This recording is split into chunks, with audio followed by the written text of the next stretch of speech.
गौरी पुत्र गणेश भगवान की जय। जय श्री कृष्णा, राधे राधे। प्रिय भक्तगण, आप सबका स्वागत है आपका अपने YouTube चैनल पुष्पा शर्मा हिंदी कहानियाँ में। आज हम सब एक छोटी सी बच्ची की नित्यनेम की कथा को श्रवण करेंगे और साथ ही कार्तिक मास महात्म्य का अध्याय 3 को श्रवण करेंगे। तो चलिए कथा को शुरू करते हैं। किसी गांव में एक छोटी सी लड़की रहती थी। वह रोज नित्य नेम से बाबा की पूजा करती थी। उसकी भाभी रोज उससे कहती थी कि काम की न काज की, बस सारा दिन नित्य नेम करती रहती है। भाभी की कड़वी बातें सुनकर एक दिन वह अपने एक टांग पर खड़ी हो गई और बोली, हे नित्यनेम बाबा, अगर मैं सच्चे मन से आपकी पूजा करती हूँ तो आप सोने की मूर्ति बनकर मंदिर में विराजो। यह बात सुनकर भगवान का भी सिंहासन डोल गया। भगवान सोचने लगे कि एक छोटी सी लड़की तप कर रही है तो नित्यनेम बाबा सोने की मूर्ति बनकर मंदिर में विराजमान हो गए। जब लड़की ने आँख खोली तो देखा कि नित्यनेम बाबा की सोने की मूर्ति आले में खड़ी है। अब उसने आवाज़ लगाई, भाभी देख लो नित्यनेम बाबा। माँ देखो नित्यनेम बाबा। माँ भी अब नित्यनेम बाबा को ध्यावे और भाभी भी नित्यनेम बाबा को ध्यावे। हे नित्यनेम बाबा, जैसे आपने उस छोटी लड़की का सत्य रखा, कहने वाले सुनने वाले हुंकार भरने वालों का भी इसी प्रकार सत्य रखना। एक बार बोले नित्यनेम बाबा की जय। प्रिय श्रोतागण, अब हम सब कार्तिक मास महात्म्य का 3 अध्याय को श्रवण करेंगे। तो चलिए सुनते हैं। कार्तिक मास के 3 अध्याय में सत्यभामा पूछती है कि कार्तिक मास ही सब मासों में श्रेष्ठ क्यों है? सब मासों में कार्तिक मास ही आपको अधिक प्रिय क्यों है? इसका वर्णन भगवान श्री कृष्ण उन्हें सुनाते हैं। आइए विस्तार से कार्तिक मास का 3 अध्याय को श्रवण करते हैं। सत्यभामा ने पूछा, हे स्वामिन, हे काल रूपधारी, आपके सभी वर्ष मास दिन आदि एक समान महत्व रखते हैं, अतः कार्तिक मास ही सब मासों में श्रेष्ठ क्यों है? फिर सब तिथियों में एकादशी और सब मासों में कार्तिक मास ही आपको अधिक प्रिय क्यों है? हे देवेश, इसका कारण कहिए। तब श्री कृष्ण जी ने कहा, हे प्रिय, तुमने मुझसे बहुत अच्छी बात पूछी है। इस विषय में महाराज वेन के पुत्र पृथु और नारद का संवाद कहता हूँ, उसे एकाग्र मन से सुनो। इसी प्रकार एक समय में नारद जी से राजा पृथु ने प्रश्न किया था और सर्वज्ञ नारद जी ने पृथु को कार्तिक मास की महिमा बतलाई थी। नारद जी ने कहा, हे राजन, बहुत दिन पहले समुद्र का शंखासुर नामक अत्यंत शक्तिशाली और पराक्रमी एक राक्षस पुत्र तीनों लोकों को जीत लेने में समर्थ हुआ।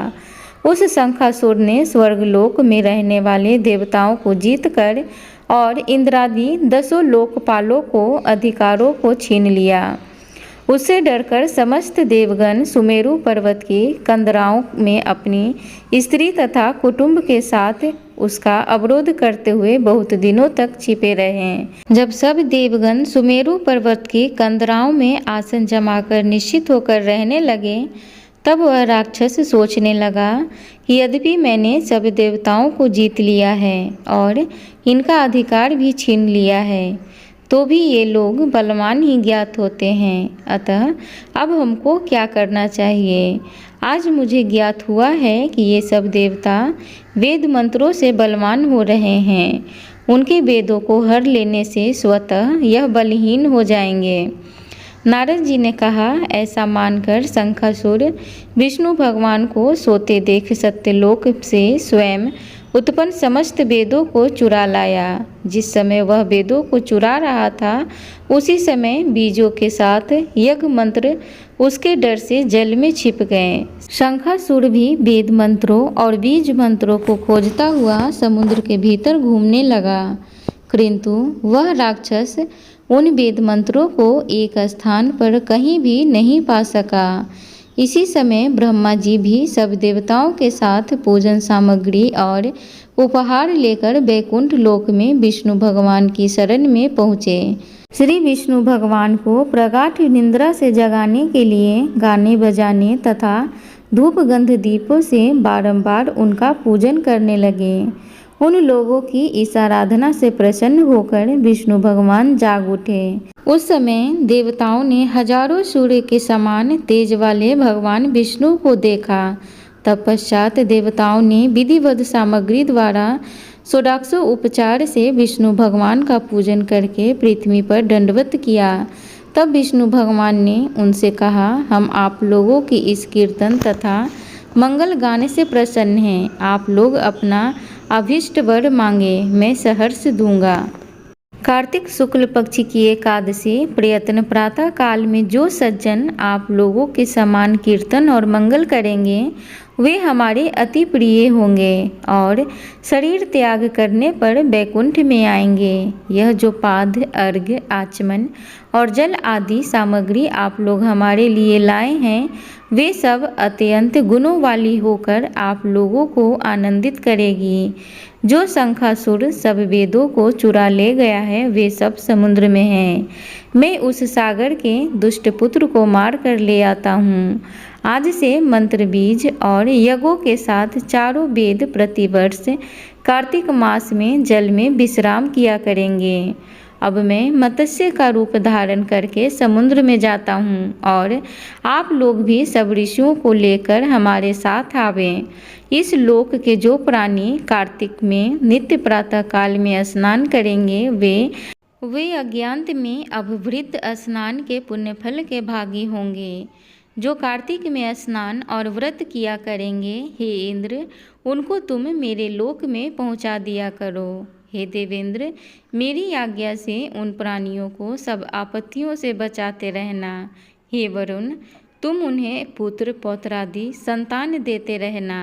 हे धनाधिप कुबेर, मेरी आज्ञा अनुसार तुम उनका धन्य धान बढ़ाते रहना, क्योंकि इस प्रकार का आचरण करने वाला प्राणी हमारा रूप धारण करके जीवन मुक्त हो जाया करता है। जन्म से लेकर मरण प्रयत्न विधि पूर्वक जिसने यह उत्तम व्रत लिया है वह आप लोगों का भी पूजनीय है। आप लोगों ने मुझे कार्तिक शुक्ल पक्ष की एकादशी को जगाया है, इसी से यह एकादशी मान्य है और हमको बड़ी प्रिय है। हे देवता लोगों, ये दोनों व्रत विधि पूर्वक करने से प्राणी मेरे समीप पहुँचते हैं। इस प्रकार ना कोई तीर्थ, ना कोई व्रत और ना कोई यज्ञ ही है जो स्वर्ग दे सके। प्रिय भक्तगण, तो इस प्रकार कार्तिक महात्म्य मास का तीसरा अध्याय समाप्त हुआ। अब हम सब तुलसी माता की छोटी सी कथा को श्रवण करेंगे। तो चलिए कथा सुनते हैं। कार्तिक महीने में सब औरतें तुलसी माता को सींचने जाती थी। सब तो सींच कर आ जाती, परंतु एक बूढ़ी माई आती और कहती, हे तुलसी माता, सत की दाता, मैं तेरी बिड़ला सींचती हूँ, तू कर निस्तारा मेरा। तुलसी माता अडुआ दे, लडुआ दे, पीताम्बर की धोती दे, मीठा मीठा घास दे, बैकुंठ का बास दे, चटक की चाल दे, पटक की मौत दे, चंदन की काठ दे, झालर की झनकार दे, साईं का राज दे, दाल भात का जमीन दे, ग्यारस की मौत दे, श्री कृष्णचंद्र का कांधा दे। यह बात सुनकर तुलसी माता सूखने लगी। भगवान ने पूछा कि हे तुलसी, तुम क्यों सूख रही हो? तुम्हारे पास इतनी औरतें रोज आती हैं, तुम्हें मीठा भोग लगाती हैं, गीत गाती हैं। तुलसी माता ने कहा, एक बूढ़ी माई रोज आती हैं और इस तरह की बात कह जाती हैं।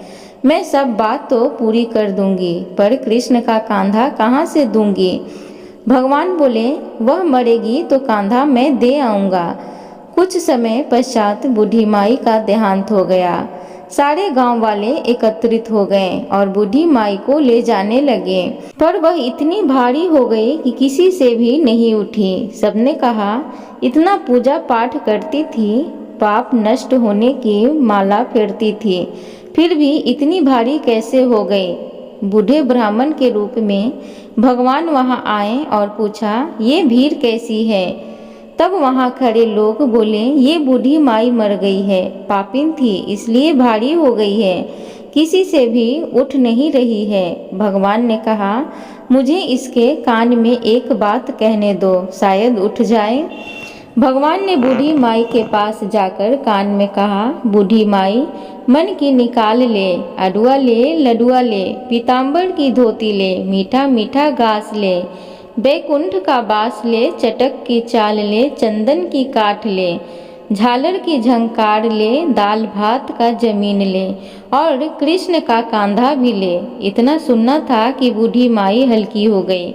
भगवान अपने कंधे पर ले गए और बुढ़िया माई को मुक्ति मिल गई। हे तुलसी माता, जैसी मुक्ति बूढ़ी माई को करी वैसी हमारी भी करना, और जैसे उसको कांधा मिला वैसे सभी को देना। बोलो तुलसी माता की जय। प्रिय भक्तगण, तो इस प्रकार तुलसी माता की कथा थी। उम्मीद करूंगी आज की ये कथा आप सबको अच्छी लगी हो, तो कृपया चैनल को लाइक शेयर सब्सक्राइब जरूर करें। कमेंट बॉक्स में जय श्री कृष्ण जरूर लिखें। धन्यवाद।